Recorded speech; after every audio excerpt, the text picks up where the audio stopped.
Welcome to Living in Connection, where we explore the nature of physical and non-physical reality and what that means in your life.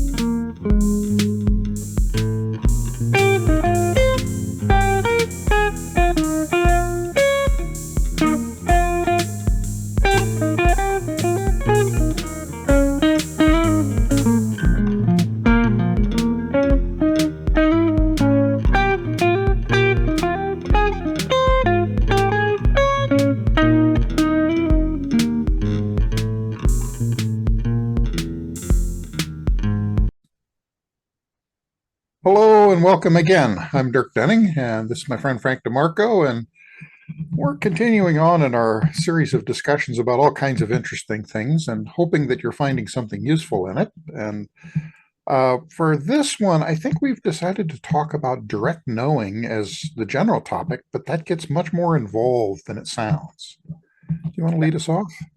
Gee, that's very unusual, Dirk. Usually when we talk about something, it's very straightforward, cut and dried, and it's over in 5 minutes. Indeed. Let's start by talking to our unconscious, because that has so many different aspects. Again, remember, the whole point of this series is talking about living in connection, which means remembering that you're more than the physical body, but you're also more than the mind that you ordinarily identify yourself with. Your mind is larger, your body is larger, for that matter. The whole 3D plus non-3D unit, to the degree that it is a unit, because it's not as discrete as that, but the whole thing is much more open, permeable, and with possibilities than we sometimes think. So the encouragement is, don't think that you understand yourself. Don't think that you've got yourself taped, because you don't. Or if you do, you should be giving these and we should be listening. People talk to the unconscious, or rather they listen to the unconscious in many different ways. Usually, I think, if you'll pardon the expression, unconsciously. It slides through. So sometimes when people go to a seminar designed to teach them how to connect with the other side, they spend a certain amount of time wrapped around the axle, as a friend of mine would say. Who said that? Where did it come from? Was it my higher self? Was it the guys upstairs? Was it a past life? Was it a strand? Was it Joe DiMaggio? Well, years ago, I taught a little weekend course on communicating, and I said there are such things as useless questions, and that's one of them. It's useless because you can't answer it. It's useless because if you did answer it, what good would it do you? The better question is, okay, why is this here now? What can I do with it? But asking where it came from, what its social security number is, what its pedigree is, that's useless. But that's the kind of thing that the monkey mind can get really involved in, because it looks practical. It looks like investigation. And what it really is wheel spinning. Dirk, in our previous session, you had mentioned as an example that sometimes your answers to your questions might come in the form of a sign on a truck. Something, in other words, from the outside world that appears to be coincidental. We would suggest that you forget that word coincidence, because it's a scientific word, meaning we're not going to look any further into this. There are such things as coincidences. There aren't necessarily any such things as meaningful. I mean as meaningless coincidences. So if everything internal is connected to everything external, and the only ones that you notice are the ones that connect you in some way with some part of yourself, automatically pay attention to everything, because anything that you are capable of noticing has some analog within yourself. Now, this is me. This isn't the guys upstairs, but this is the conclusion that I've come to. Dirk, what do your guys have to say about the subject of talking to the unconscious or listening to the unconscious? Well, they were jumping in several different directions, but I want to make sure it goes in the flow of what we're talking about. One of the areas that we want to get into is the difference between doing like what you just described about prescribing what the way is that the information comes. For some people, like you say, and I've run into this a lot in the sciences, is the pedigree kind of thing of, well, who said that? How do you know that's true? Where it's always leaning on something external rather than doing it directly. And, particularly in science experiments, I've had this problem where if I go off and do an actual experiment myself, they'll ask that question and I'll explain, well, no, this is the first-hand experience of doing the experiment. It's like, yeah, but who said that? I said that, because I've experienced it directly. Scholarship the same way very often. Yeah. And it happens a lot. But where I think they would like us to go is that in talking with the subconscious, recognize that language is very different than it is in the forward logical mind, if you would. Or I don't know why they say forward. That's interesting. Well, anyway, time related. It's probably time related that there is differences in how time flows between the two parts. And they're saying, yes, that's absolutely true. And it's actually a braided version of time in the subconscious. It's not just forward and backward. It's different completely. In the subconscious, there is more of a reliance on sensory information and things that are beyond sensory information, but like that, of handling things symbolically rather than handling them in a language form as we would with the conscious mind. And a part of the consequence of that is that when you're speaking with the subconscious, you also have the problem that the rules you think you've learned about language often don't apply, or at least not in the same way that you think of them in language. So, for example, if you think in the subconscious where it's thinking in terms of symbols and shapes and how they connect with one another, the idea of negation can occur, but it doesn't occur the same way as we use the word not in forward language. Mm-hmm. And as a consequence, if you try to directly symbolically translate something where you have a negation in it, the subconscious quite often will not understand it, and it may even get the reverse of what you intend. And so the discussion as you go forward ends up being one of finding a common language that both parts of yourself can speak simultaneously and that is true. And that also includes things where for the subconscious is experiencing time, as we were noting, in a very different way, where the past, the present, and the future are all present simultaneously, and even alternate versions of the current present. As a consequence, if you want something in the future, that is a concept that's difficult to apply in the shift in language to the subconscious. And so you have to try to think of language that is true or potentially true in the moment, as well as being the thing you're desiring in the future, and that you don't intentionally put something off to the future. When you were talking about that, a thought came to me, maybe for the first time, and that is the conscious and the unconscious mind are different in another way, I think. And that is the question of whether or not we are centered right here, right now. You can do that by conscious intent. I'm not sure you can do it unconsciously. I wonder if the unconscious mind isn't spread in all directions, somewhat like the non-3D, and needing the focus that only we can provide, and we can only provide it if we are conscious, which is sort of circular, but nonetheless. Oh, I see. Oh, this is the guys, I guess. That's the reason why they're continually saying to us, be here now, because consciously we could theoretically be always here, always now. But in practice, a lot of our mind power is fantasies of the future, memories from the past, constructs that may be imaginative or maybe pathological, could be anything, but that they're not in the present. And it's only in the present that we have the ability to actually choose. Everything else is it may look like choice. And when you're in the present, sometimes you're doing things that may look like you're not in the present. Like if you are actively remembering, well, it doesn't mean you went in the past. It means you're actively remembering. Or if you're actively forecasting, same thing. Doesn't mean you're pretending to be in the future, but you are here now dealing with a possible future. That here nowness, let's look at this a little, but I think it's pretty clear to me at the moment anyway, that the here nowness does not inhere in unconscious behavior. that they can't be here now, can't be focused in the way that we can be focused if we're alert. Question mark. So what's your reaction to that?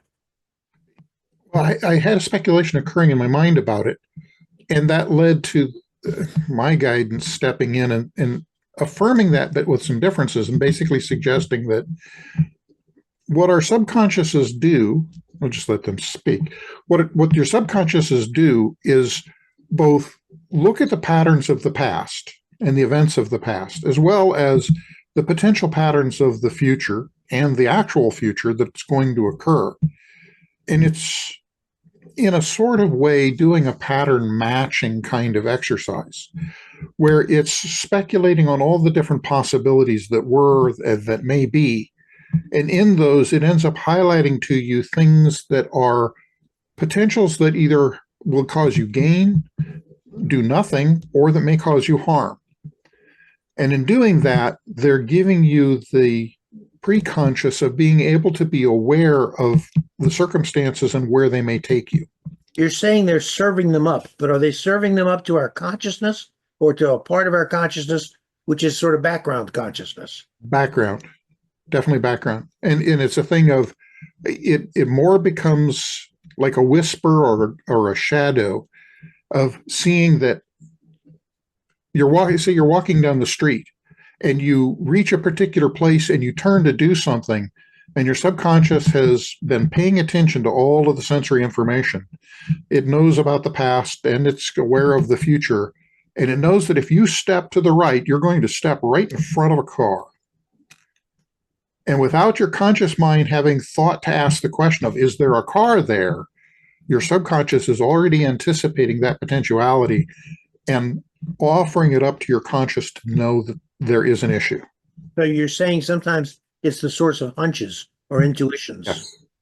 I don't know that that's the only source, but yes, that makes a lot of sense. It's a more direct, if not obvious, connection between the subconscious and the conscious mind. It's not a barrier the way we tend to think of it, even with the words, but it's more like a permeable mesh. Yes, so that makes sense to me. Do they have more? Or is that it for the moment?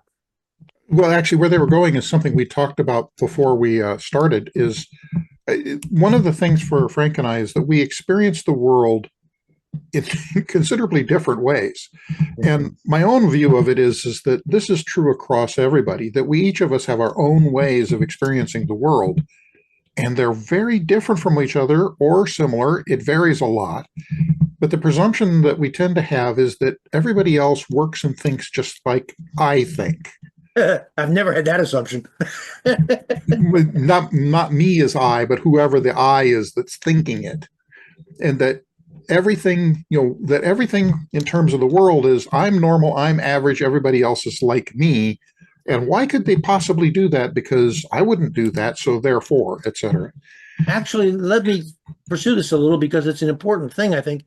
The other pole is someone like myself who works on the assumption that they are not normal and they don't understand why everybody else is doing this, but they do it. So I think it could be either way. It's I'm the only one who's normal and everybody else is wrong, or I'm out of step. Am I out of step or are they all out of step? But in either case, it's very uncomfortable and it's very confusing sometimes.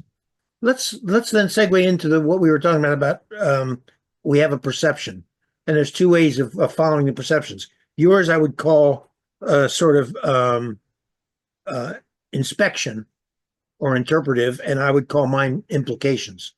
You want to go first? You want me to go first? Go ahead. We'll see something, some fact of life, and I'm not particularly scientific, but I am investigative in my own way. But what I tend to investigate is not how does this hook up with this, and how does this connect to this, and what does this lead to?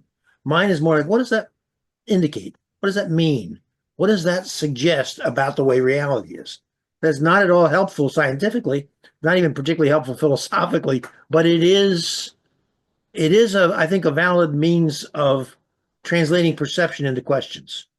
But yours, go ahead. So, and I don't think I've ever really expressed this out loud. I live heavily in my senses.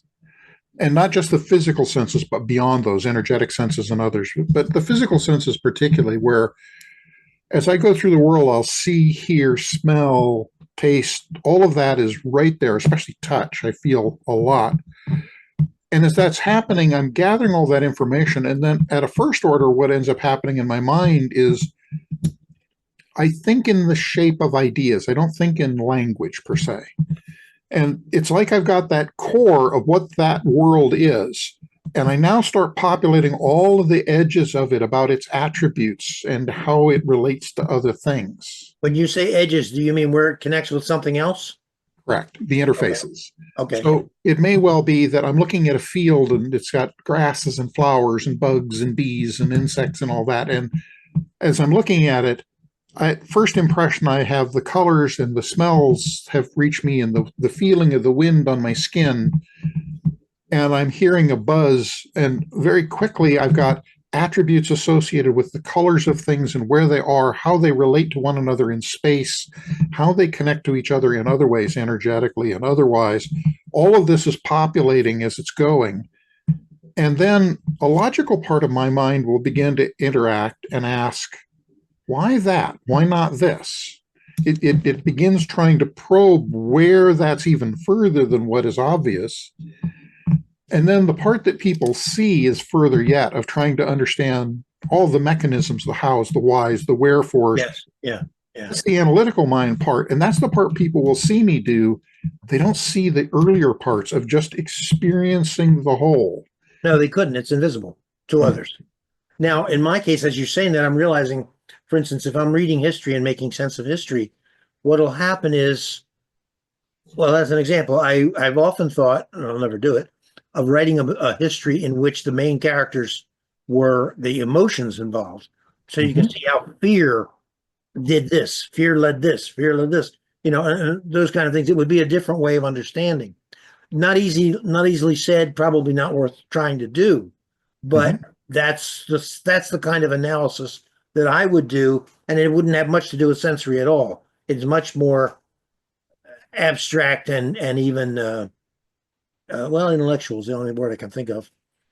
And I've seen this a lot. I have many friends who their primary mode is empath, where they walk into a room and they may be aware of the aspects of the room, the things that are really grabbing my attention immediately. But what's going to grab their attention immediately is the nuances of emotions of everyone in the room and their relations to one another. And that's less apparent to me. I'm not an empath, and I'm glad of it, but I do have that aspect of it. And when I deal with somebody, my friends will ask me, well, what she look like, or what he look like? And I won't be able to tell them, but I'll be able to tell them the feel of the energy. Right. And that's not necessarily a good thing. It would be better if I was actually living in the world while I'm living in the world, but that's the way my particular extreme goes. Now, what do we have to say that will be useful to, let me ask the guys actually, what do we have to say that'll be useful to the person watching this that we haven't already said? Everybody has their own way of being in the world, as you said right at the beginning. None of those ways of being in the world are wrong. None of those ways of being in the world are the only right way. It's not right and wrong, really doesn't amount to anything here. The answer is infinite diversity. And there's a reason for that. The more data points, the more vectors there are in the world, the better a picture the non-3D has of what's going on in the 3D, which you might not think is important, but that's one of the major reasons for there being a 3D, is so that the non-3D, oh really, can participate. Well, it's funny. I wouldn't have thought this. It's so that the non-3D can participate in a truncated version of reality that is compressible, that is comprehensible as well as compressible. I always thought of it in terms of us being in that situation. Well, but of course the non-3D is us too, which is hard to remember. So to go back to my original question, what can the person hear? Oh, they've already given it to me. The fact is, whatever your mix is, however you live, whatever your limitations and attributes and gifts and talents. They're right for you. Live them. Mhm. And don't let anybody tell you they're wrong for you. Although it's not bad to listen when somebody says it and judge for yourself, but don't let anybody else judge for you whether or not you're on the right path. In the first place, there are no paths. Or another way of saying it, it's all path. It's like if you're on the beach, yes, you have the ocean on one side and you have the land on the other side, but on that sandy beach in the middle, where's the path? It's all sand, and you make the path by walking it. And then the waves wash it all away and somebody else walks a different place. So that's actually said by means, the intent is encouragement. You may be radically different from anybody you know, or you might be just the same as everybody you know, although we doubt it. But no matter what you are, it's not wrong. And the problem with being convinced that you're wrong is then you, to some degree, cut off your access to your non-3D self, because your non-3D self is always telling you, you're not wrong, you're right. That's your support, and that's your support system. And if you allow others, or allow your self-image, or allow robots, subconscious procedures to cut you off from active, effective connection with your non-3D self, you have crippled yourself, or you have been crippled, either way you want to look at it. Well, that's really the main point that we would make here. None of you are damaged goods. None of you are accidents. None of you are inessential. You are the only you that is or could be. And therefore, you have a certain responsibility to live that. All of that's correct. And we would add to that in knowing that everything that you're doing is right, and it is the way your world is, also recognize that other people are doing things in a different way and receiving information in a different way, and that there is value in seeing through their eyes and through their experience and gaining a different perspective upon the world that you're seeing and experiencing yourself. If you can. If you can, yeah. Yeah, absolutely. Well, the guys have said, you are the center of your world and should be, but so is everybody else and should be. And if you look at it that way, that's the best of all worlds, I think. I mean, it really is. You are responsible for yourself. You have the ability to make your own decisions and the right to, and at the same time, you have to remember, oh yeah, even though he's clearly wrong, he has the right to make it. Well, that's a good point, is everybody has the responsibility to make their own choices and to make the mistakes that they need to make. Yeah. A friend of mine said everybody's doing his best. That doesn't mean that mistakes come without consequences, because sometimes the consequences are where the lessons lie that are the importance of the experience. And sometime perhaps we should talk about evil, because that's one of the thornier parts of this problem of life, because there is such thing as evil, but at the same time, it's not nearly as simple as people sometimes make it out to be. But probably that you have been tempted to do something that was wrong, and the temptation might have been very strong. In the Catholic Church, they used to say to the kids in the schools, you have an angel on one shoulder and an angel on the other shoulder. This one's telling you to do good, this one's telling you to do evil, and it depends on which one you listen to. Well, that's a simple-minded way to think, but it was meant for kids. It was meant to give a vivid sense of it. I think there's a lot to that, and I don't think I have no objective evidence for this. I'm not sure that it's possible to live your life without doing wrong, without hurting people inadvertently. But I do know, if you choose to, that's a wrong choice. Now, but all is well, but all is well means the system is functioning. It doesn't mean that everything that happens is a good thing. One of the things they're showing me is another aspect of this too that goes in a different direction, and it's probably a topic for another time, is that as you look out in the world and see not just different people but different cultures, one of the things that you will likely see is the very way their culture works, the language that they use, the symbols that their language is composed of, all kinds of things change how they relate to the world. Yes, yes. And Change that, what they can see. and that just as before, when you see that happening in the world, if you can recognize that that difference is not wrongness, but that it's just difference, there is a huge amount to be gained there. You can go even farther. Not only is it not wrongness, but it is every bit of diversity is a plus. It's not even neutral. It's a plus. The more complex and the more interrelated and the more braided is the word that comes to mind. It's not quite the right word, but interwoven and interacting with each other, the better. It actually is better, but that would probably take a long time to discuss. You're right. Well, like I said, it may be a topic for another time. Do we have anything? We have about 5 minutes if we want to use it. Do we have anything else that we need to say? I think we've pretty well covered the field here. It looked pretty good to me, actually. We'll it's like when I was a reporter, you only found out what was wrong with your story after you saw it in print. Yeah. Gee, I've never had that happen in the last 5 minutes. All right. Well, this is a continuing pleasure. Indeed. And see you next time. See you next time. Okay. If you enjoyed this episode, please press like. Please press subscribe to stay informed of new episodes as they appear.